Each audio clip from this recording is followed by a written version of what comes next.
즉 숙련된 의료인, 숙련된 전문가가 데이터를 넣어줬을 때 그 데이터를 갖고 치료가 됐어 라는 결론을 갖고서 AI는 새로운 생각들을 할 수 있게 되는데 데이터 자체가 없는 거죠. 양방적으로 치료가 안 되는데 데이터를 만들기 어려운 겁니다. 그래서 AI가 피부염 치료를 획기적으로 발전시킬 수 있냐? 저는 그렇게 되기는 어렵다고 보는 입장입니다. 안녕하세요, 묘한의사입니다. 요즘 가장 핫한 주제가 뭘까요? AI일 겁니다. AI가 대세죠. 모든 사회 전반 현상에서 혹은 산업 현장에서 혹은 생산성을 갖고 있는 일을 할 때 AI가 화두가 됐습니다. 챗 GPT, 그록, 제미나이 이런 것들이 일상에 파고들었거든요. 그런데 실제로 이런 AI가 우리 일상 전반에 영향을 미친 건 정말 얼마 되지 않았습니다. 3년 정도도 채 되지 않았거든요. 챗 GPT가 처음 나왔을 때 우리나라로 들어온 건 2년 정도밖에 되지 않았어요. 그런데 우리는 뭔가를 궁금해할 때 챗 GPT한테 물어보는 경향이 있죠. 무슨 문제를 풀고 싶을 때 챗 GPT한테 이거 챗 GPT야, 어떻게 하면 이거 해결 방안이 있을까라 물어보면 쭉 정리해 주죠. PPT를 만들 때도 제미나이 같은 걸 이용하거나 아니면 AI 툴을 이용하면 정말 깔끔하게 만들어지죠. 저 같은 경우에도 제미나이에서 나노 바나나 같은 걸 이용해서 이미지 같은 걸 만들어 보면 엄청납니다. 제가 대화로 쭉쭉쭉 설명하면 바로 이미지로 만들어 주거든요. 제가 생각한 걸 정확하게만 기술하면 정말 놀랍도록 정확하게 만들어 주는 겁니다. 우리 일상이 많은 변화를 겪고 있다라고 보시면 돼요. 그리고 실제로 요즘 포탈을 검색해도 AI 모드가 있죠. 그래서 AI가 답을 해주고 있습니다. 그런데 그걸 정답처럼 생각하는 경향이 있긴 한데 실제로 할루시네이션이 많기 때문에 거짓말인 경우들도 많고 정확하지 않은 경우들도 꽤나 많습니다. 특히 전문 지식으로 들어가면 오답률이 꽤나 높다라고 보시면 돼요. 그래서 AI가 여러 산업 분야에서 생산성을 높여줄 것이다라는 기대감이 있고 그 기대감을 통해서 점점점 더 연구 분야에서 많이 쓰이죠. 그래서 초기에 쓰이는 형태가 현재 형태일 거예요. 그래서 AI가 더 많이 발전하면 다양한 모델로 쓰일 겁니다. 그러면 질병을 치료하는 입장에서 보면 AI는 어떤 영향을 미칠까요? 실제로 질병을 치료할 때 가장 먼저 나오는 게 뭐냐면 신약 개발 연구입니다. 신약이 개발되면 질병을 정복할 수 있거든요. 그래서 AI 분야에서 가장 각광받는 분야가 그리고 가장 많은 경제적인 이득을 줄 분야가 신약 개발이라고 이야기하는 경우들이 많습니다. 왜 그러냐면 신약 개발에 엄청난 돈이 드는 건 아실 겁니다. 왜 신약 개발에 돈이 많이 드냐면 실제로 신약을 개발하기 위한 후보 물질들을 고르는 단계가 필요합니다. 그런데 이 후보 물질이 그냥 아무거나 골라오는 게 아닙니다. 이 질병에 효과가 있을 것 같은 걸 우선 서칭을 해야 됩니다. 대규모 데이터를 갖고 분석을 해야 되는 건데 이 대규모 데이터를 갖고 분석을 할 때 AI가 신약 후보 물질을 찾을 가능성이 높다라는 거죠. 이걸 AI가 해주면 더 많은 역할을 한다는 겁니다. 실제로 어떠한 문서를 쭉 보고 AI한테 요약해줘 그러면 10분이면 요약해 주거든요. 정말 많은 데이터를 읽어서 해석해 주거든요. 몇백 페이지짜리 논문을 10분도 안 돼서 한 페이지로 요약하거든요. 마찬가지입니다. 신약 후보 물질 수만 가지를 너 이거 후보 물질 검색해봐. 그러면 AI가 쫙 후보 물질 5개로 정리할 수도 있거든요.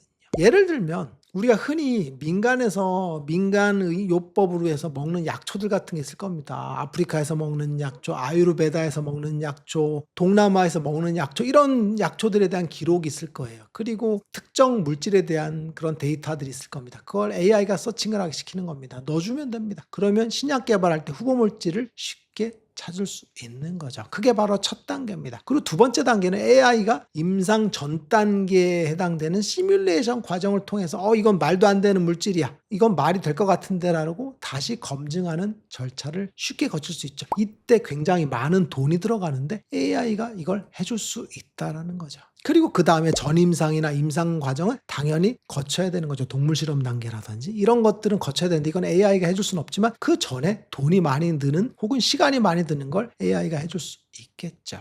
그럼 이렇게 AI가 신약 개발을 가속화시킬 수 있다라고 쳐보세요. 그러면 의료는 장밋빛 미래일 거야 라고 생각할 수가 있을까요? 과연 미래 의료가 AI에 의해서 엄청나게 빠른 속도로 발전할까요? 저는 부정적으로 봅니다. 기술 개발의 단계에서 하나의 중요한 명제가 있습니다. 기술 개발이 빨리 되고 늦게 되고의 성패를 좌우하는 건 가장 늦게 기술이 발전하는 분야다라는 이야기가 있어요. 스마트폰의 크기를 줄이기 위해서 가장 핵심 기술은 뭘까요? 배터리 크기를 줄이는 겁니다. 그런데 배터리 크기를 못 줄이고 있죠. 그래서 아이폰 프로도 무겁고 굉장히 사이즈가 크죠. 전기차 배터리가 작았으면 얼마나 차가 가볍고 효율적이겠어요. 그런데 전기차 배터리는 크죠. 기술의 발전에서 발목을 잡는 게 배터리 기술이라는 겁니다. 배터리 기술은 화학적인 쪽에서 연구 개발이 되는 건데 뭐 양극재, 음극재를 어떠한 물질을 쓰느냐에 따라서 더 좋은 배터리,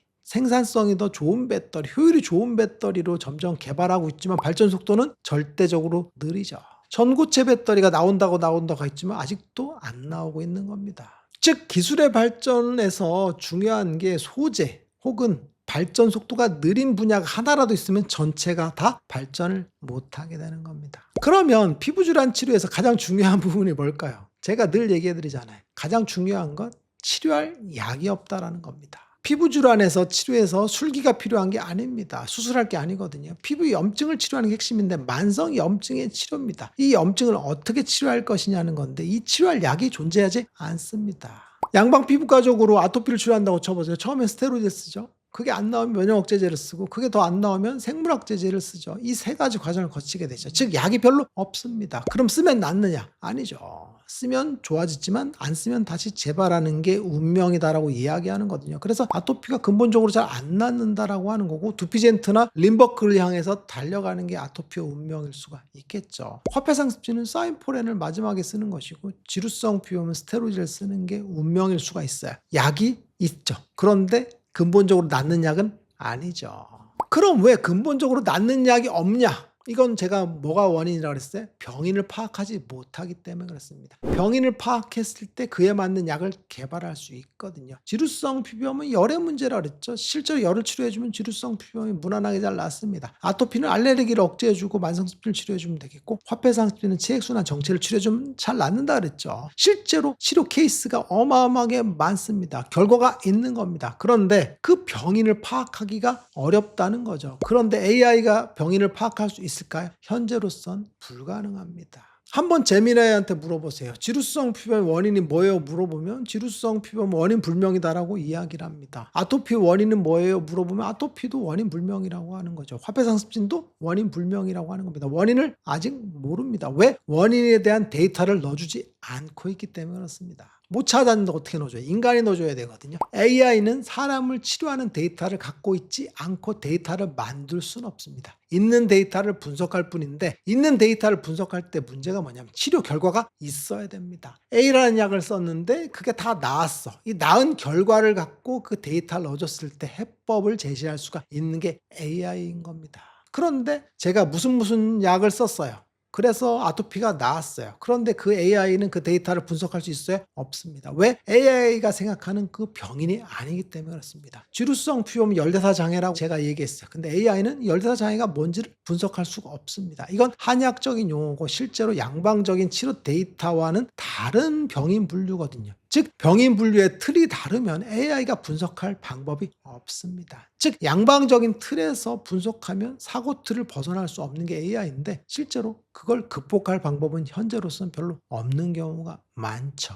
즉 숙련된 의료인, 숙련된 전문가가 데이터를 넣어줬을 때 그 데이터를 갖고 치료가 됐어 라는 결론을 갖고서 AI는 새로운 생각들을 할 수 있게 되는데 데이터 자체가 없는 거죠. 양방적으로 치료가 잘 안 되는데 데이터를 만들기 어려운 겁니다. 그래서 AI가 피부염 치료를 획기적으로 발전시킬 수 있냐? 저는 그렇게 되기는 어렵다고 보는 입장입니다. 묘한의사에게 궁금한 거 있으면 댓글 남겨주세요. 영상을 통해서 답변하겠습니다. 빠잉.